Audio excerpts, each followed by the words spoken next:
When everyone lives together under one roof, a house feels alive. Laughter echoes through the hallways, small arguments end with shared meals, and even silence feels warm because you're not alone. We had that kind of home once, a home that felt safe, familiar, unbreakable, a home where doors were never locked and trust was never questioned. But then something happened to us, something so disturbing that even today, telling this story makes my chest feel heavy, something that taught me a brutal lesson. Sometimes the greatest danger doesn't come from strangers, but from the people you invite inside your life with open arms. My name is Alyssa. I'm 30 years old now. I have 3 sisters and 1 younger brother. Growing up, we were a close-knit family. Not perfect, but close. We fought, we laughed, we cried together. Our father was traditional, the kind of man who believed sons were the future of the family. Our mother was strong, wise, and quietly observant, the kind of woman who noticed everything but spoke only when necessary. Our brother was the youngest, the only son, and naturally the center of attention. My father trusted him more than anyone else, too much as it turned out. When it was time for my brother to get married, we didn't rush into it. We were careful, overly careful. We were afraid that an unknown girl might enter our home and slowly poison our family. We'd seen it happen to others. Homes destroyed, parents separated from children, sisters turned into enemies.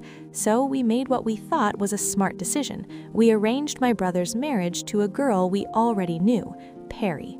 She was a college friend of my sister's. We had seen her laugh, cry, struggle, and succeed. She seemed harmless, respectful, almost family already. We thought choosing her would protect us. We were wrong. After the wedding, the changes didn't happen overnight. At first, my brother just seemed busy, then distracted, then distant. He stopped sitting with us. He started whispering on phone calls and leaving the room whenever someone entered. Perry slowly positioned herself as the most important voice in his life. Then came the conversations about property. At first, it sounded innocent, the future, security, investments. But soon, those conversations turned into pressure. My brother convinced our father that transferring the property to him would make things easier, that it was just paperwork, that nothing would really change. My father believed him. One day, without informing us, the property was transferred into my brother's name.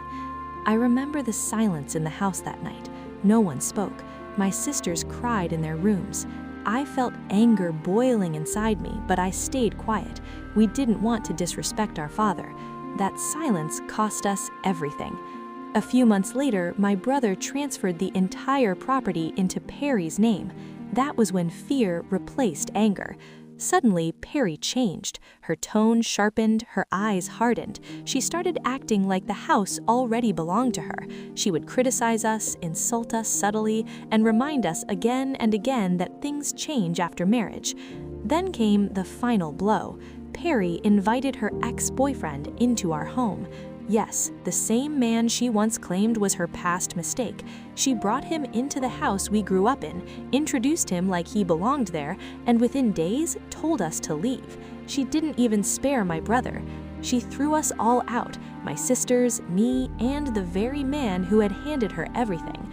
Our bags were dumped outside, the locks were changed. The memories we had built over decades were reduced to a few suitcases on the street. Within weeks, Perry divorced my brother and married her ex-boyfriend, just like that. At that time, our mother was out of the country. She had no idea her family had been shattered. Perry didn't know one crucial detail either, something that would destroy her entire plan. The property was still legally tied to my mother. When my mother returned and heard the truth, she didn't cry, she didn't panic. She listened silently, her face unreadable. That silence was terrifying. The next morning, she walked straight to the house. Police, lawyers, documents, truth. Everything Perry thought she owned vanished in a single day. The same woman who threw us out was now standing outside, screaming, begging, threatening. It didn't matter. Law doesn't care about arrogance. My mother kicked her out. That day wasn't just justice, it was revenge. But my mother didn't stop there. She called the entire family together and did something that changed our future forever. She illegally distributed the property among all of us, every daughter, every child, equally. My brother fell to her feet, apologizing, broken, and ashamed. My mother forgave him, but she never trusted him again. Forgiveness doesn't mean forgetting. It means protecting yourself better next time. Today, our house stands again, not just as a building, but as a warning, a reminder that blind trust can destroy generations, and silence can be as dangerous as betrayal. This isn't just my story, it's a lesson.